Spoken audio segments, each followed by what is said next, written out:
Bonjour à toutes et à tous et bienvenue dans ce nouveau numéro des rendez-vous d'été, aujourd'hui consacré à la canicule et à l'été, deuxième partie. Nous commencerons ce numéro avec au programme un petit rappel sur la canicule, avant de s'intéresser aux différents dispositifs à Choisy-le-Roi. Nous ferons ensuite un bond en arrière pour revenir sur les plus grands épisodes caniculaires, dont la canicule de 2003. La recette de la semaine nous emmènera découvrir le tian aux fruits d'été. Puis nous terminerons ce numéro par l'histoire des Jeux Olympiques, avant une petite surprise qui donne des frissons. Et je vous propose de commencer, c'est parti! Comme nous avons pu le voir dans un précédent numéro, la canicule est définie comme un niveau de très forte chaleur le jour et la nuit pendant au moins 3 jours consécutifs. Notre santé peut être en danger quand ces 3 conditions sont réunies, il fait très chaud, la nuit la température ne descend pas ou très peu, et cela dure plusieurs jours. L'exposition d'une personne à une température extérieure élevée pendant une période prolongée, sans période de fraîcheur suffisante pour permettre à l'organisme de récupérer, est susceptible d'entraîner de graves complications. En effet, la chaleur fatigue toujours, elle peut entraîner des accidents graves et même mortels, comme la déshydratation ou le coup de chaleur. Les périodes de forte chaleur sont propices aux pathologies liées à la chaleur, à l'aggravation de pathologies préexistantes ou à l'hyperthermie. Les gestes simples permettent donc d'éviter les accidents. Il faut se préparer avant les premiers signes de souffrance corporelle, même si ces signes paraissent insignifiants. Nous vous rappelons donc ce numéro utile, le 0800 06 66 66. Il s'agit du numéro de Canicule Info Service qui permet d'obtenir des conseils pour se protéger et protéger son entourage, en particulier les plus fragiles. Alors avec le risque d'augmentation en nombre et en intensité des périodes de chaleur, quels sont les dispositifs mis en place dans la ville de Choisy-le-Roi? Tout d'abord, vous pouvez profiter des nombreux points fraîcheur répartis dans les différents quartiers de la ville. Ceux-ci prennent la forme d'arroseurs oscillants, activés par session de 30 à 45 minutes dès lors que la température en journée dépasse 27 degrés, mais aussi d'arroseurs automatiques, déclenchés à des horaires précis, par session de 15-20 minutes dès lors que la température en journée atteint au moins 32 degrés. Attention, bien évidemment, l'eau de ces points fraîcheur n'est pas potable. Au parc de la mairie, l'arrosage automatique est déclenché à 15h puis 18h. Au parc des Gondoles, à 16h puis 17h. Il sera déclenché à 16h puis 18h au parc Maurice Thorez, au square de la Grande Mademoiselle, au square Brossolette et au square Franchot. Enfin, dans le quartier des Navigateurs, place des Nôtres, l'arrosage automatique est déclenché à 17h puis 19h. Vous pouvez aussi profiter d'un kiosque de brumisation dans le parc de la mairie. Enfin, le CCAS, Centre communal d'action sociale de la ville de Choisy-le-Roi, propose aux personnes âgées et handicapées, vulnérables et isolées, de s'inscrire sur un registre nominatif qui permettra aux services de la ville de prendre contact avec eux en cas de déclenchement par la préfecture d'un épisode de canicule dans notre département pendant la période du 1er juin au 15 septembre 2021. Cette démarche d'inscription reste facultative, néanmoins, si vous connaissez des personnes vulnérables et isolées dans votre entourage, vous pouvez leur proposer de s'inscrire ou les signaler au CCAS. Un lien dans la description de la vidéo vous permettra de remplir le coupon d'inscription au plan canicule du CCAS. C'est l'heure du point histoire. 3, 2, 1, 0, and liftoff. Revenons aujourd'hui, dans le point histoire, sur les principaux épisodes caniculaires du XXe et XXIe siècle. Car la France a déjà connu plusieurs épisodes de canicule lors de ces 50 dernières années, comme l'épisode mémorable de l'été 76 ou la canicule meurtrière d'août 2003. De fin juin à la mi-juillet 1976, tous les records de chaleur sont battus. Il faut remonter jusqu'en 1921 pour trouver de semblables conditions météorologiques.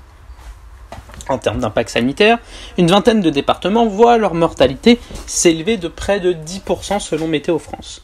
L'absence prolongée de pluie est désastreuse pour l'agriculture. En 1983, une vague de chaleur intense s'abat sur la France entre le 9 et le 31 juillet. Des pics sont enregistrés le 11 juillet à Nantes et Cognac 36 degrés et à Carcassonne 35 degrés. À Paris, il fait 33 degrés.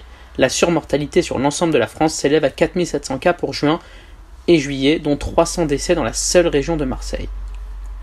La canicule de 2003 fait 15 000 morts entre le 4 et le 18 août 2003, particulièrement dans la région Centre et Île-de-France.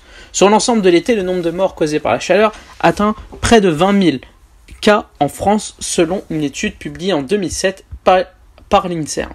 La chaleur met en évidence des dysfonctionnements des services de santé et l'isolement trop important des personnes âgées, principales victimes de la canicule. En mars 2004, un plan canicule sera d'ailleurs élaboré. En 2006, une vague de chaleur frappe la France du 10 au 28 juillet.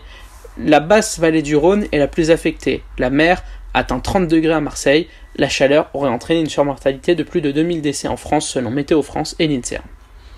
En 2015, ce sont 3 épisodes canicules qui touchent la France entre le 29 juin et le 9 août, entraînant 3300 décès supplémentaires par rapport à un été dit normal.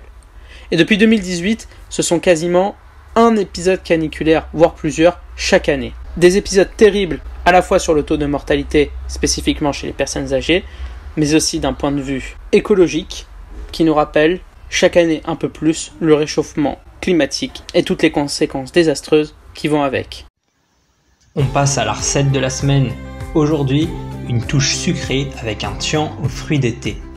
Pour 8 personnes, il vous faudra 750 g de fruits d'été, des abricots, pêches, nectarines, prunes, 4 biscuits secs, 3 jaunes d'œufs, 20 g de beurre, 1 cuillère à café de maïzena, 25 centilitres de lait, 80 g de sucre et 6 brins de basilic. Pour commencer, lavez les fruits et coupez-les en quartiers. Faites-les revenir environ 2 minutes à la poêle avec le beurre.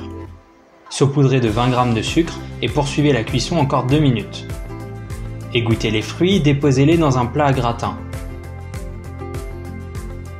Recouvrez avec les biscuits écrasés grossièrement et parsemez-les de basilic. Préchauffez votre four à thermostat 8, 230 degrés environ. Fouettez les jaunes avec 60 g de sucre, incorporez la maïzena puis délayez avec le lait chaud.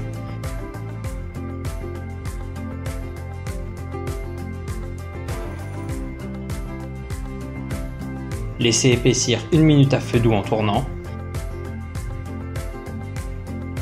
Versez cette crème sur les fruits et faites-les gratiner 5 minutes au four. Dégustez tiède et régalez-vous. Pour notre extra cette semaine, quoi de mieux que de parler des Jeux Olympiques ?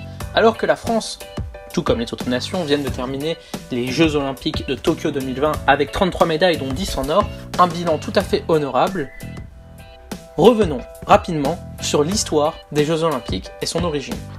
L'histoire des Jeux remonte à l'Antiquité et prend ses racines en Grèce, dans la Péloponnèse, il y a environ 3000 ans. Les concours sportifs, organisés à Olympie, avaient lieu tous les 4 ans et ont pris le nom de Jeux Olympiques. On ne sait pas précisément quand ils ont commencé, mais la date de 776 avant Jésus-Christ est souvent citée dans les sources écrites.